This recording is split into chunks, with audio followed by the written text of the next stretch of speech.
I'm just straddling this light. Exactly. Straddling the What could light. possibly go wrong? I know that you've visited some comedy clubs in Liverpool with John, and I know you also prepared for this role by doing some of the New York stand-up scene. I'm just wondering how you think the US and the UK comedy scenes compare, and do you have any favourite comedians other than John here that you love?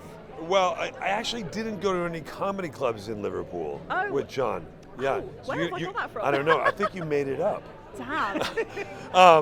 You must have been to some comedy clubs here at some point. I think I have a long time ago. There's so many great comics and comedians that I love here. You know, the list goes. Obviously, John is just a legend, and he's so funny. And you know, a lot of people that I know I love, and Ricky Gervais and Jimmy Carr, a lot of those guys, amazing stand-ups, so funny. And now I feel like it's so, because of this sort of the world we live in, I don't really think of them as British and American anymore. Everybody's performing everywhere all the time, and because of social media, we see all of it kind of at the same, you know what I mean? Would you like a recommendation? Yeah, go ahead. There's a young London-based comedian called Finlay Christie. He's one of my favourites at the moment. I think you should check him out. Finlay Christie. All right, check him out.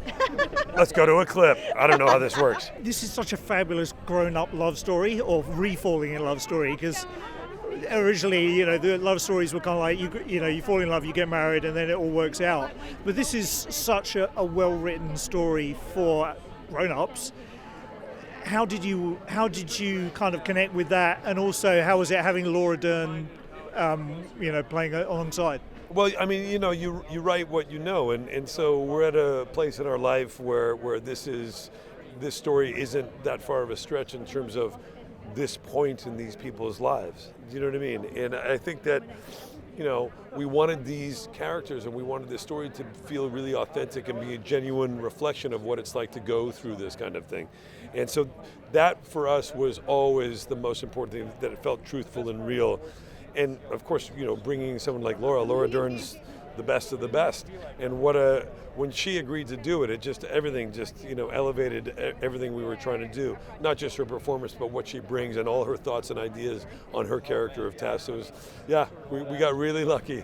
And just quickly, one of the themes of the film is about the tiny decisions we make that have consequences we have no idea about. Is there something that you chose along the way? Otherwise, you might be selling insurance or farming equipment, or. Yeah, you know, I don't know, maybe, but I always think that like everything's happened the way it was supposed to. Otherwise, we wouldn't be standing here. You know, so I don't really spend a lot of time looking back, and I'm sure there were a lot of moments, but there were a lot of things I actually said to myself the other day. I'm not joking, I actually said to myself the other day in the car so nobody can hear it and or prove it. But I did say, why am I doubting the universe now? You know? Well, congratulations, it's fantastic. Ladies and gentlemen, you're watching Hey You Guys! Hey, you guys! Hey, you guys! Hey, that's what they all say. Hey, you guys! Hey, you guys!